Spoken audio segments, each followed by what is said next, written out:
Nem sempre a relação, né, entre duas variáveis, né, uma dependente e uma independente, né, ela vai ser representada por uma linha reta, né?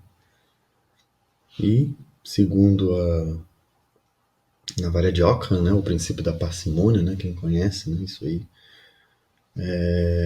que nos diz, né, para resumidamente, né, usar o modelo mais simples sempre, né?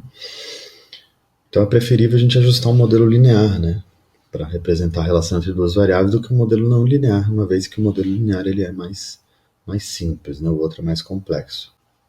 Então, se a gente olhar aqui essa figura, a gente pode ver, por exemplo, nessa aqui, que a gente tem aparentemente uma relação onde a variável dependente ela aumenta à medida que a variável independente aumenta, mas num certo ponto aqui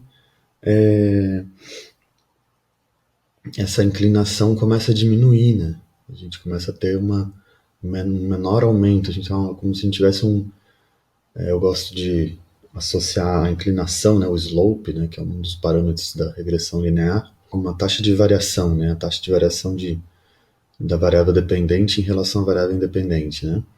E aqui essa taxa de variação ela diminui, né? Ela começa a diminuir.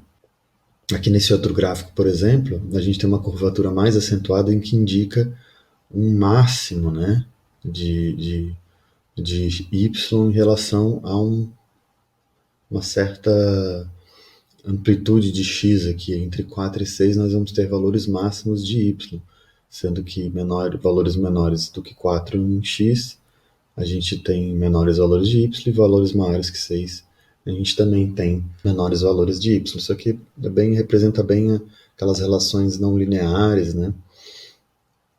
Que a gente tem um máximo, às vezes para quem estuda ecologia, né? A gente vai ter uma maior abundância, por exemplo, de uma espécie no máximo ambiental, né?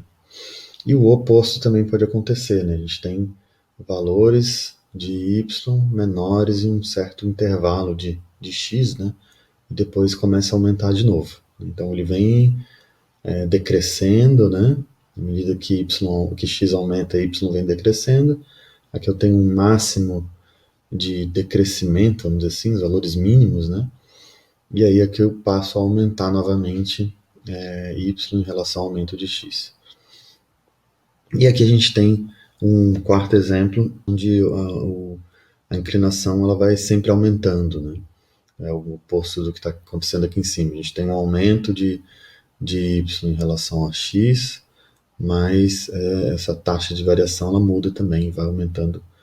A variação de y vai aumentando mais à medida que x aumenta.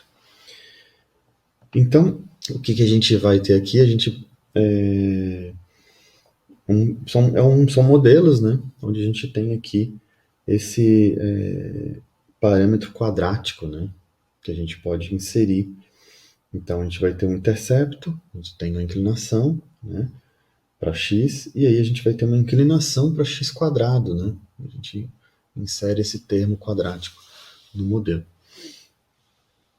que vai descrever essas mudanças, né, na relação aqui, que não necessariamente indica uma relação não linear, né? Simplesmente uma curvatura aqui naquela reta que a gente espera encontrar numa regressão linear.